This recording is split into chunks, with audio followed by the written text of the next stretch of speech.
Hello everybody, it's Garth again from Myth Leather Company, and today I'm going to show you the ins and outs, the ups and downs, the adjustments, and basic knowledge of these 801 Bell Skivers. This happens to be a CB801 from Cowboy Sewing Machines. But basically all the machines that look identical to this, there's the Texo, the Cowboy, Conso, Thor, Cobra, Taxo, the list goes on and on and on and on and on. And really the only difference on these, there's very, very subtle differences as far as some of the accessories that are included with these, as far as guards and things like that. Some of them have some aspiration as far as flush ejection with vacuum systems and all kinds of fancy stuff like that. But the nuts and bolts of these are all identical. So my suggestion to you, if you're in the market for a Bell Skiver, is try to find a distributor that's local to you that can help you with service. And if nothing else, will save you on some shipping dollars, because they're all the same. I'm telling you, they're identical. Identical in function and usually in look. The only difference is going to be your badging here from whatever distributor happens to slap their little badge on it and sell it to you. So yeah, we're just going to go from kind of basic operation, and then we'll dive kind of deeper into the machine, and I'll show you how to make some adjustments and what all of these adjustments knobs will do for you, and how to achieve the best results in your skiving projects. All right, let's do it. All right, the first thing I want to talk about is what the basic knobs and adjustments are on this machine, and what they will do for you as a net result on your skived projects. Obviously, if you're watching this video, you know what the function of this machine is, and that is to skive or thin down the edges of your leather projects, and that could, to make bags, pouches, wallets, whatever the case may be. And that just kind of is going to help you with the bulk in your project. Remove that bulk on the flesh side of this leather. This happens to be a chrome tan full grain leather in about 4.5 ounces, and this has been skived on the edges to approximately 2 ounces. You can also use this machine as a splitter, continuing to skive this and remove all of the flesh on this side of the leather. A little challenging once you get down to the center, but definitely not what this machine is designed to do, but it definitely does it because I do it every day. So basic functionality of this machine, when you get it out of the box from your distributor, typically they're set up pretty good to skive chrome tan leathers. Most of the distributors will tell you this absolutely will not skive chrome tan, or veg tan, and to some degree I agree with that. We have skived veg tan, a lot of it in this shop, and this just takes a lot of adjustments. So if you're typically running chrome tan leathers for bags and etc., you're probably going to want to just leave it as such. Veg tan machines that are set up to run veg tan will typically have a roller on the presser foot, and the adjustments are entirely different, but that's probably a different video. So this video is pretty much primarily going to cater to the folks that are making bags out of chrome tan leathers. Okay, that said, the first adjustments that you'll ever want to make on your machine when you're a novice or you're just getting into skiving leathers is going to be this knob. And basically what this knob does is it controls the amount of pressure that it's putting on, or the depth of cut essentially that you're going to get on your project, and you adjust it with this knob. So counterclockwise is going to lower the foot more, and counterclockwise is going to raise the foot. That's the knob that generally you'll be messing with the most when you just started getting into skiving leathers on a machine like this. After that, after you're comfortable and you start having a real deep understanding on how your machine operates and behaves, you can start to make other adjustments. So we're going to go from right to left, and I'm going to show you or explain to you what all of these levers and knobs do. What this lever does is engages a clutch, which will drive the stone, which I'll show you later, that will assist you in sharpening your bell knife. And we'll go through the sharpening sequence a little later. The next knob here, a lot of the time this handle will be removed, and you don't need to worry about that. But basically what this does is, you can see it's in a loose position right now, and that's totally normal. What this does is, over time, your bell knife will start to get smaller and smaller and smaller and smaller as the sharpening operations go. So essentially what this does is, there's a mechanism underneath, which I'll show you later, which will, when you tighten this up, there's a worm gear in there that'll drive that to assist you in driving that bell knife back to the normal position it needs to be in. And typically, you can't see it very well, but typically what I like to do is, on the back side of this presser foot, the edge of the blade is basically parallel with the side of the presser foot there. And once I grind my knife down, I'll just put my little handle on here and drive that forward a little bit, and then you need to back this off so this is loose. You don't want to ever have this engaged to where the machine is vibrating or whatever the case may be, and there's an opportunity for that blade to keep driving forward. You definitely don't want to do that. So if you move this forward, you want to back it off until you have this in this loose position here.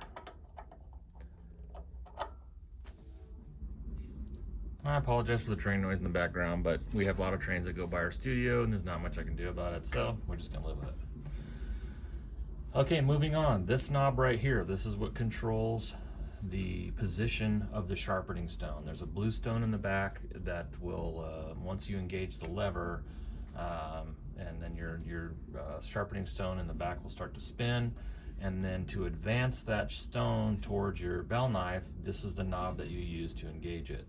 So when you turn this counterclockwise, it's a little kind of not very intuitive, but you may want to mark on here or make a little piece of paper. Some people I've seen draw a little arrow on here or whatever, but I just know which way it needs to go. So counterclockwise is going to drive the stone towards the blade, and clockwise is going to move the stone away from the blade. And we'll go through the sharpening sequence a little bit later. I'm missing a screw here because I take this on and off quite often. I don't really worry about that. Right here, you're going to notice that on your machine has a little knob that looks like this. And in my opinion, now you don't have to do things the way I do, but in my opinion, behind here, I've removed all this contraption. Basically what this does is this is supposedly supposed to assist in kind of wiping the junk or the flesh that you skive off of your leather, kind of get it out of the way. In my opinion, this is a poor execution, so I have removed this. Your mileage may vary on that. I'll show you my exact setup that I'm currently using with my skiver in a little while, but yeah, this is poor execution in my opinion. Okay, I'm going to show you or explain to you what all of these knobs do over here and what the consequence is of making these adjustments and how that will affect not only your skive but your machine setup. And we'll start with this setup up here. Basically what this does, so you have your bell knife, you can see it in the back here, right under here. That's the blade. So the blade is sitting here, and there's a football shaped stone right here. And how these are set up and how you want these to be set up is you want that football shaped cone to be concentric with your bell knife. What I mean by that, you want it to be perfectly centered. And there's some adjustments in order to achieve that. And this first set of adjustments on here, so this is on a spring, and which is controlled by this lever. I'll explain that later. But you can see, you can kind of see that little, if you look right here, see where my pointer is here, if you look right here, you can see this, you can see that dark line, okay? So when I lower that, that is, this part here is the football shaped stone, and the upper part there is the actual blade. And as you can see, it's very, very close, slightly out of adjustment, I can tell with my eye. So what this is going to control is the cant of that football shape. So it's going to control this position. If I could explain it in a little different terminology, I would, but I call it the cant. And so I can see just by my eye, you can't see it on camera very well, maybe you can. I'll try to get here closer. Here we go. You can see there's more light here on this side than there is here on this side. And I can maybe verify that with a little piece of paper. This piece of paper, typical notebook paper, is about 4/1000ths of an inch in thickness. And so I can put that underneath there pretty well in the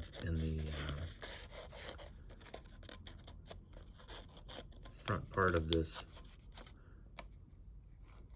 So the space between the drive stone and the blade, and the more I get back to the back, the tighter it is. So just by visual, I can see with my eyes that the stone is slightly out of adjustment. It'll still sky leather, but it's slightly out of adjustment, and that's a consequence of numerous things. But typically, when you first get these, you want to verify that these settings are correct. And then when you make any adjustments to your machine, you sharpen your bell knife, you move the bell knife forward after it's been sharpened so much, you're going to need to make adjustments again. And obviously, you know, that's why all these knobs are on here, because otherwise there'd be no way for this thing to work. So this is the set screw here, and this is the adjustment in order to move the cant of that football shaped drive stone.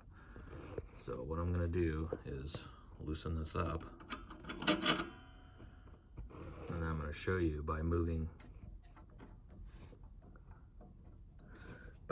that screw clockwise what the consequence of doing so is. If I can get the camera to behave. Let's just do it radically so you can see what it does. Now as you can see, the gap, the spatial gap in the back is very extreme, and it's closer in the front, still way out of adjustment. So let's try to dial that in where we need it to be. So I'm just going to go in reverse now. So I'm turning this counterclockwise.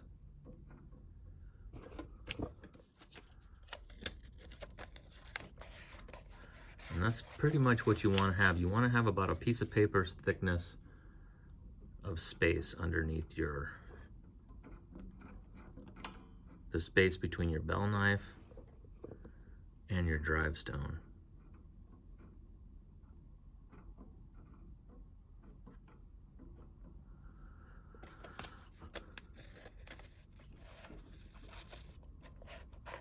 See now I can put that piece of paper all the way along that convexed shape. And I can see with my eye that it's a very even, the amount of light I can see between my knife and my stone here, it's hard to pick up on camera, is pretty much the same on that end. So let's leave it there and see, and once we get into the skiving operation, we'll see how well that behaves. So now we're working on the same lever, which basically controls the position of your drive stone relative to the fixed blade. The blade is fixed; it can't go anywhere. The only way it can move is it drives with the motor, and then there's also the worm drive that'll move your blade back and forth as the blade wears from sharpening. So this is all the adjustment right here, and this in every axis that you can adjust the cant, and you can also adjust the relative position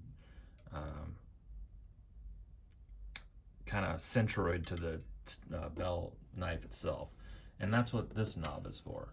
So this knob is going to adjust how far in and out the stone is, and I'll try to show you as an example. Again, it has a jam nut here. You can loosen, and then pay attention to this portion. I'll scoot the camera up so you can see. Maybe.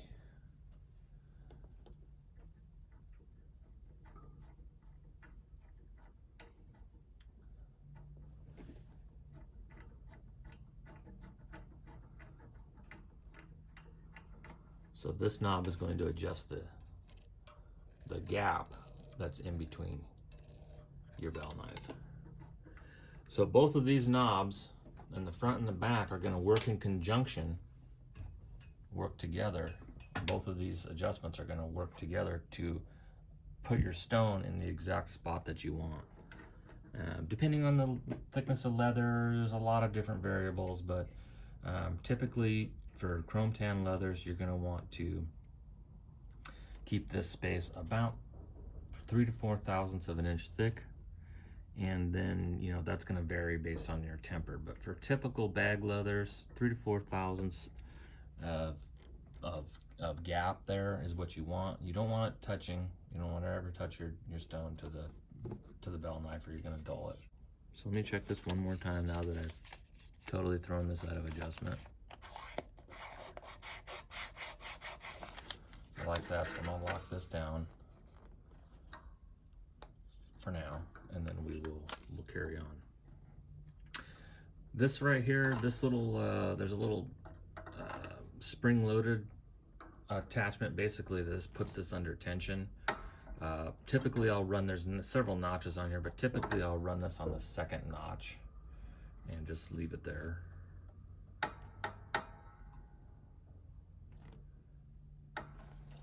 That's going to be pretty good for now. Don't really need to worry about this a whole lot. I never mess with this. This is another adjustment basically that works to position the stone relative to your bell knife. This is a jam, or like a set screw, which controls the position of where that shaft is in space. Don't need to worry about that. This is obviously here. This is a little guide, which is really kind of handy, that you can flip into place and then measure how much of a skive that you want.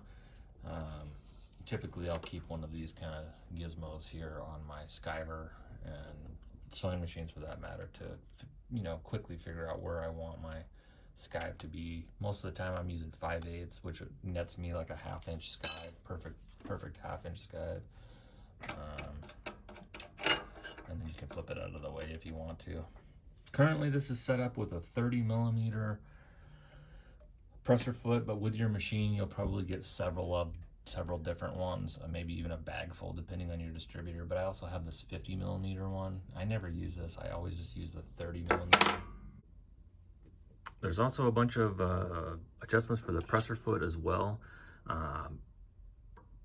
Basically, you can control the kind of cant or angle of that as well, and that'll help you determine how you want your skive to behave. So if you wanted a deeper skive in the front and you kind of wanted a taper skive, you're going to want to make the adjustments on your presser foot to achieve that. And you just basically unlock this jam nut, and then you can change the cant of that with this knob going counterclockwise or clockwise. You can see it pivots here on this little pin, and it'll change the relative position. So to change the presser, the foot, all you got to do is rotate this out of the way.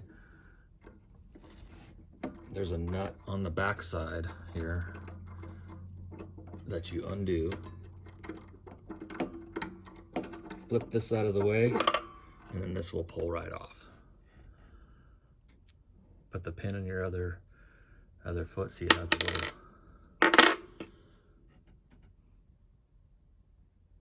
this little tapered pin, and then it has a little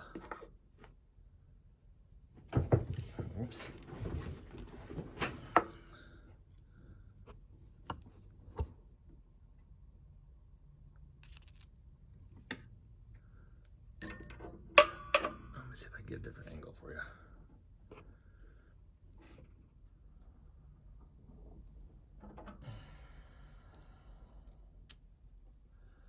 So you just put it back in that little hole. Flip this up out of the way. You loosen this little set screw up. Put this back through, and then drop this back onto that little notch and tighten this down.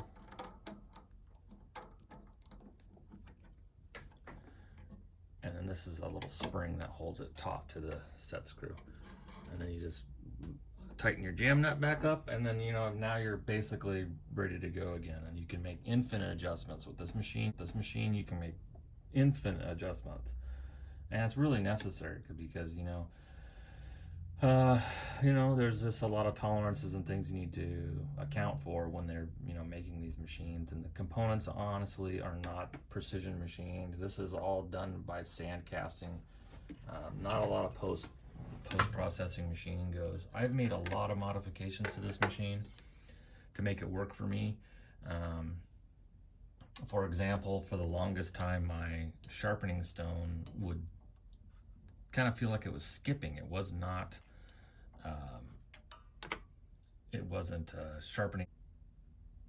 All right, I'm gonna hold the camera in my hand. I apologize for the shaky video if that's what happens, but this is gonna be the best way for you guys to understand the workings of these machines. Here's the business end of this guy. There's a lot of things going on here, but I'm gonna try to explain exactly what all of this stuff does and how this machine works. We're going to start with on the right hand side of the machine again. This is going to be your lever, which engages a sharpening stone clutch. This engages this drive belt right here. So what happens is when you engage the lever, the clutch moves over, and now that is engaged and will spin. When this is not engaged, it brings, that pulley is not seated into the mechanism. So this basically brings it over into the mechanism, engages the clutch, and now this drive belt right here engages, which in turn turns your sharpening stone. Okay, so that's how that works. Now, as you can see, moving over, we're just going to talk about the sharpening mechanism right at the moment. So your stone way out here is on here's the pivot point and mounting position for the arm. You have a couple adjustments here. You can see that little aluminum piece that I was talking about earlier that I machined. And then there's this piece right here, which correlates with this knob. And if you recall, this is the knob that you turn in order for that stone to engage when, you know, to your knife when it's when everything is spinning. So it's a simple concept, right? So you're basically turning this stone, or this knob rather, counterclockwise, which loosens this jam nut, which will bring that arm closer to your blade. It's closer to your blade. And then when you want it away, then you got to turn this. Let's just do it. You can see it move. I'm going to try let's see how close I am to my blade. Can you see it move?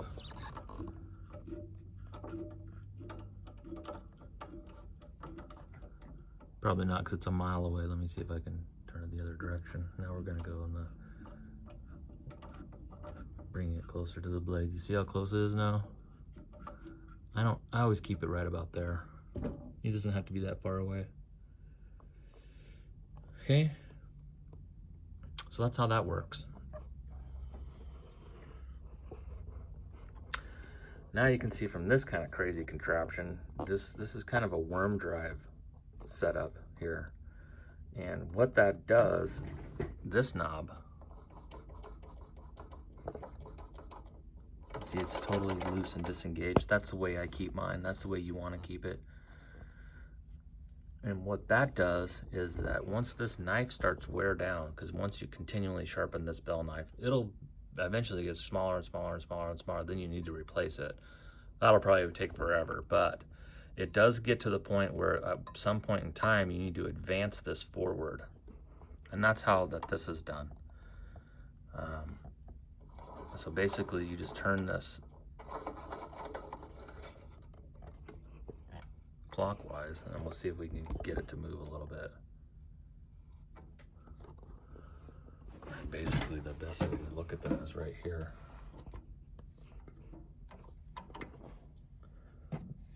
I know I'm not being a very good cameraman today, but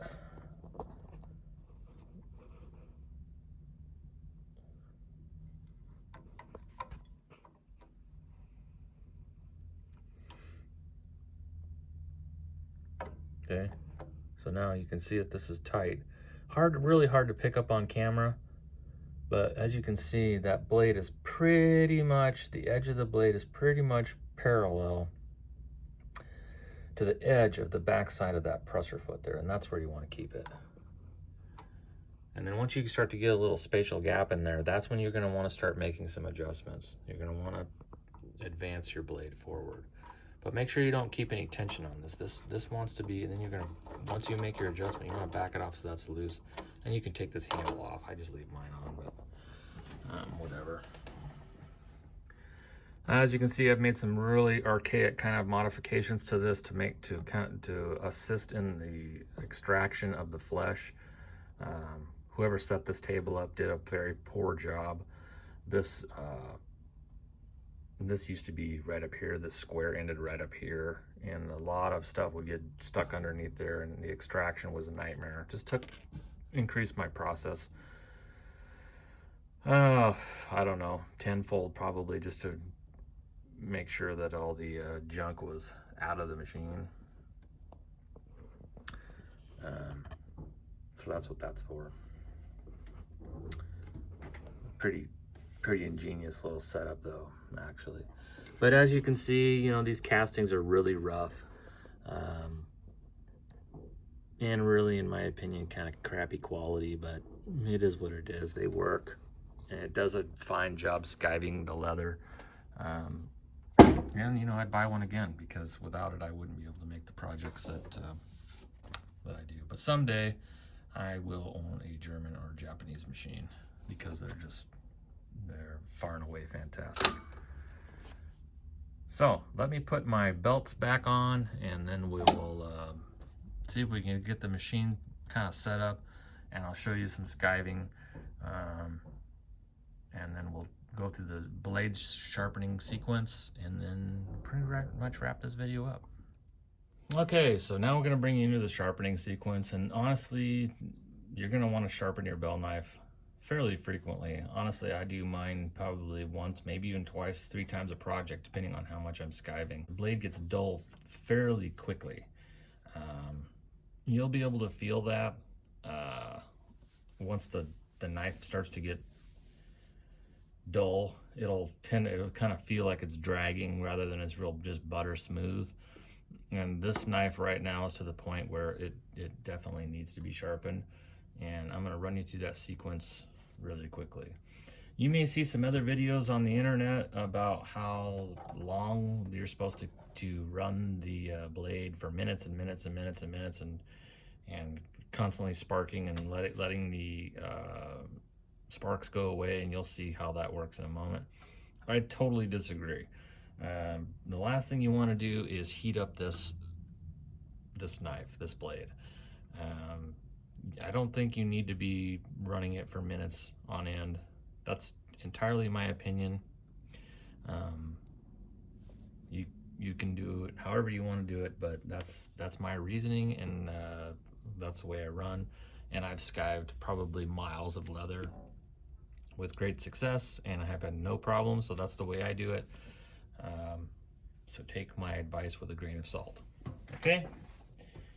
Anyway, we're going to run through the sharpening sequence, and then I'm going to show you some skiving examples so you can achieve the perfect results as you see on this sample piece here. Okay, so the first thing you want to do is engage your lever on the end here. Obviously, you want to make sure your stone is away. I mean, that's always going to be the case most of the time. and then you fire it up, and now you're, at this point, probably hard to hear me, and I apologize. This motor on this machine is not exactly the highest quality, but it works. So now your motor's running, your blade is running, your sharpening stone is running. So now we're going to bring, by turning this knob, we're going to bring the stone and engage it into the blade. Very, very slowly. Turning this knob counterclockwise.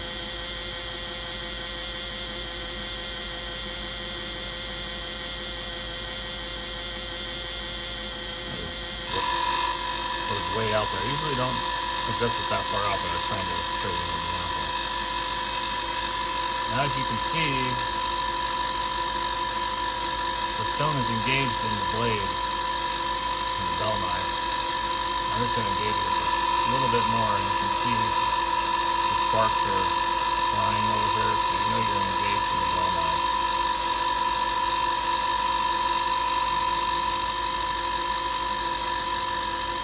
And then I just start backing it off real gradually. I don't let this run very long. It's just not necessary.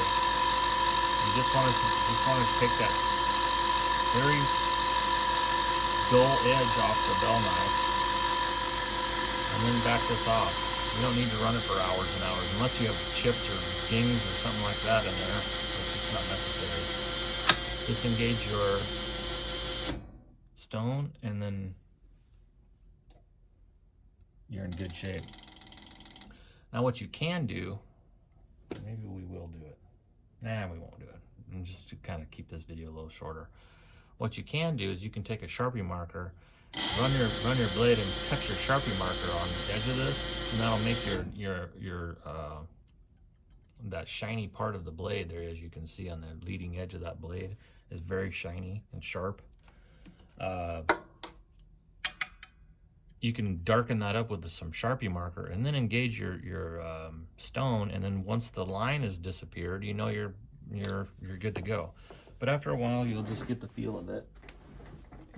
And now, so let's just run a piece of scrap through here and see how well, see if we need to sharpen it anymore. And it's like butter. That's all we need. On occasion, this manufacturer does provide this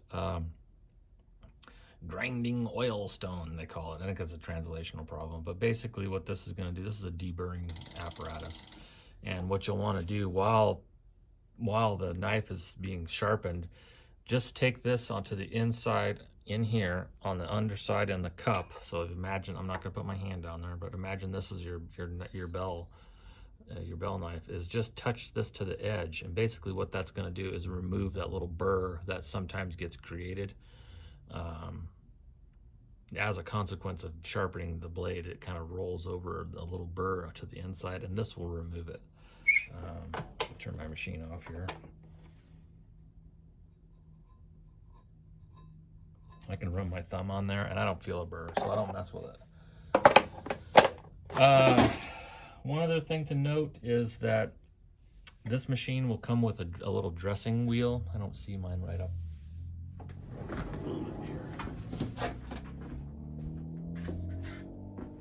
Here it is. Your machine will also come with this. This is to dress the stone. And once you see it, it'll turn black a little bit. Usually there'll be blue or kind of a pink or orange color. When you see the little black, when it turns black, you'll want to put this underneath there, turn your stone, engage your stone, and then kind of grind off that wheel. That dresses it. You don't need to do this very often, so I caution you, don't use it that often. It's very aggressive. So now we're going to pretend like we're going to skive a project, and so I'm going to bring in my edge guide here.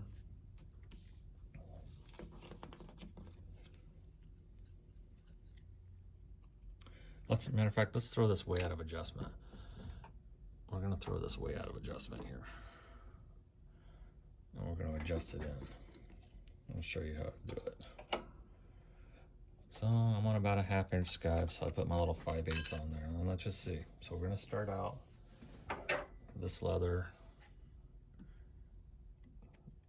is fairly thick. This is in the 5-ounce range. So let's set this machine up to where it'll skive down to about 3 ounces. So the lever is down. Turn the machine back on. I'm gonna run the blade. And at this point, there's been nothing done. So the way I do it, you can do it a couple different ways, but this is how I do it. There's no skiving going on whatsoever yet. I'll always skive the shortest edge. So we're gonna do that. Just gonna feed the, all you gotta do is just engage the leather into the machine, onto the drive wheel, and it'll just drive it past the knife, and that's all you need to do. You'll see how it's not working here? It's way out of adjustment. So I'm just going to voice over this little portion because there's a crow right outside the window being obnoxious. So basically how this works is the drive stone drives the leather across the knife and essentially will split the leather in two, with the grain side going above the knife and the flush side traveling below the knife, thus splitting or skiving the leather in two. So what we're going to do is we're going to run an unskived edge. I always start with the narrowest edge, shortest edge first, and then we'll just pass it underneath there. This probably isn't going to skive because it's way out of adjustment. Let's just see. This should just catch and skive right on that. Okay, you can see that? Not doing anything. That's because there's no pressure to force the flesh side across the blade. And then as a consequence, what happens is that blade is so sharp that it's going to separate these layers of leather. And the flesh side is going to go down to the bottom underneath the blade, and that's what this is for. That's why this is spring loaded. So once it catches it, this will kind of rotate out of the way, and that junk will go to the back side. Okay, so we're going to adjust this down just a little bit, maybe a quarter turn, and let's try it again. See, it didn't do much. Let's do it again, about a quarter turn clockwise. Let's see if we can start skiving now. Oh, so now it did something, but it didn't take off much, so let's go another quarter turn. Yep, now we're getting there. Let's go another quarter turn.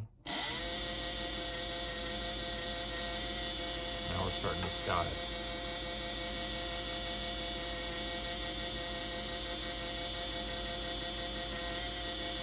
Okay, now at this point, your parameters are going to start getting messed up because you've already started skiving. So my suggestion to you always would be use this piece of scrap, obviously. But let's just cut that piece off, and now we have a fresh thickness to kind of calibrate against. Okay, see there? See how much different it is now? You can't keep setting up your machine on a previously skived edge, in my opinion. So now we're down to about 4 ounces. So let's cut this, let's go another quarter turn, and then we're gonna cut this off and do it again.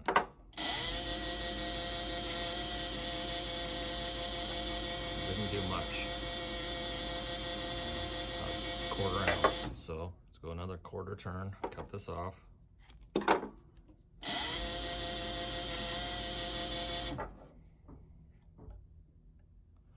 We're getting there. Now we're down to about 3 ounces. So this is about 5. Let's take this down to about 2.5 ounces. So we'll go another quarter turn. Cut this off. A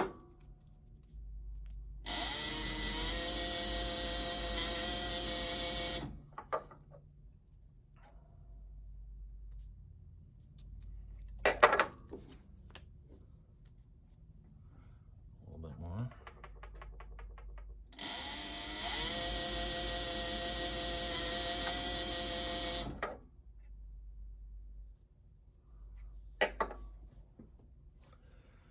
We're getting there.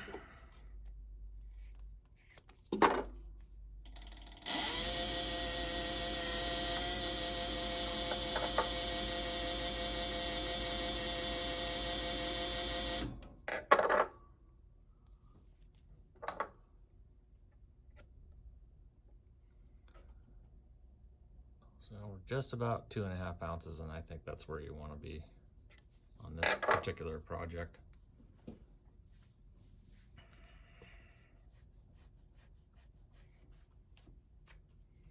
let's try a different leather. Let's see what happens here. Probably gonna be way out of adjustment, but this is 4 ounce, and this really buttery soft. Same full grain chrome tan leather. Let's just see what happens. You see all that junk that started to pass through? You may have caught that on camera, but I'll show you a little trick that I've been doing lately. And that's happening because I've taken out that little wiper piece. That does help, but in my opinion, that it kind of hinders the later processes. So I've taken that out.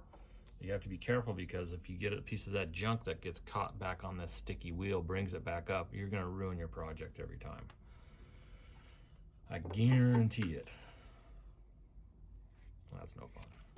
Let's see where we're at there.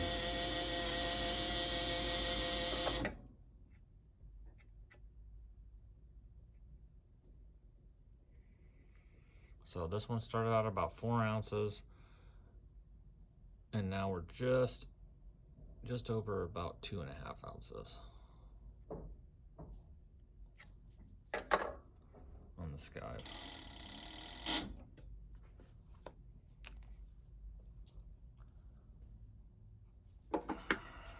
Okay. Do you see that? That's what happens. That's what sometimes will happen if that little piece of junk gets stuck on this sticky wheel, the sticky drive wheel. And that it happens. You got to make sure that after your last skive that you look underneath there and make sure everything's nice and cleaned out. But I have a solution to this, and I'll show you what my solution is in just a moment. So now we have this down to 2 ounces and just a perfect skive. It's nice and it's crisp and beautiful. And that's basically how that's done. Kind of skiving 101. I'm going to show you my little trick that I've been using lately. This is kind of an ongoing evolution of continual improvement in my shop, and it'll never end. So I'm always tinkering with something, changing something, making things better. So I did want to explain a little bit of how I skive things to make it easier for me before we move on there. One thing I did forget, this junk is gonna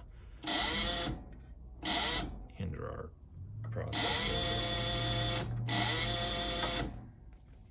I always want to skive the thinnest or the shortest edge first, and then what I do is come back to so you can see these 2 edges are skived. Then if I want to skive this edge, basically what I'll do is I'll lift the presser foot up, put the previously skived edge on the bell knife, and now I just continue. Wow, that was a bad example. I'm going to edit that piece out because that was stupid. So this is how, let's just pretend that these are the shorter edges, or if you have a square, whatever the case may be.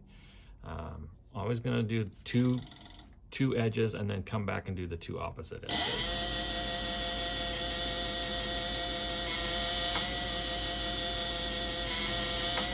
Okay, so now you can see there's a real contrast there.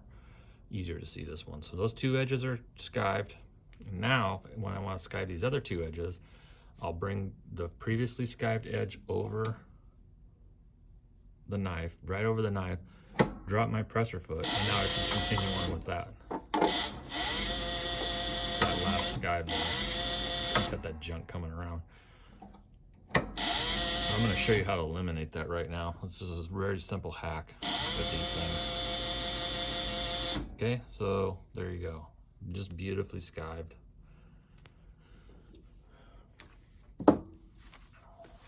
And set up, test with these things. And then once you have it really dialed in, it's pretty easy to keep it there. The initial setup kind of is difficult, but once you get it there, I would just tend to leave it there and make minor adjustments until you can get it exactly where you want. All right, I'm going to show you this little hack that I've been using lately to basically it has eliminated all of the junk or the flesh side that has continued to hinder processes. You get stuck on that sticky drive wheel, and basically this little hack has totally eliminated that. And that's nothing more than a really simple shop vac with an end like this. I had this in my garage, and this is an extra one that we use to detail cars and stuff. Well, now it lives at my leather shop. So essentially what I do here is I've just got some stuff that I have laying around, and I insert the nozzle inside of the Bell knife, and I just propped it up on these little things here. You can do whatever you want. This is a very, very temporary setup. I'm going to make a permanent solution very soon, but for the meantime, this is working. This is working for me, so I'm going to leave it alone.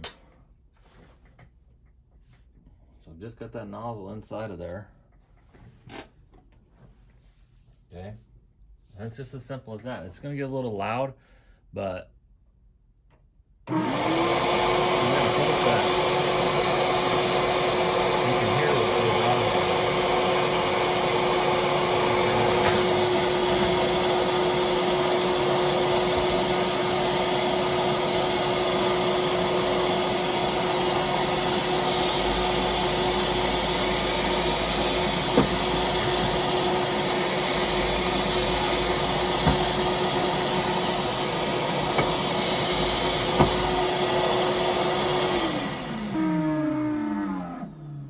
I don't know if you could hear it though, but when that piece of flesh was being kind of ejected past the knife and into the bell, that the suction from the vacuum just sucked it right up. I don't know if you could hear it or not, but that was definitely what was going on there.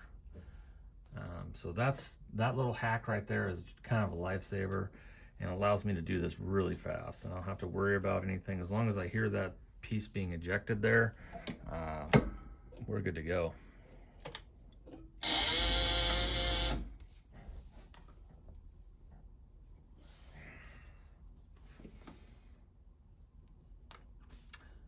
Anyway, that's been the Skiver 101 from Myth Leather Company. If you have any questions, if you like the video and the contents that we are doing, please hit the like and subscribe button, and maybe share it with some other leather maker friends of yours that would find this video interesting. If there's any other kind of videos that you would like to see us make, please leave me some comments, and we'll see if we can make that happen for you. Thanks a lot, and we'll talk to you soon.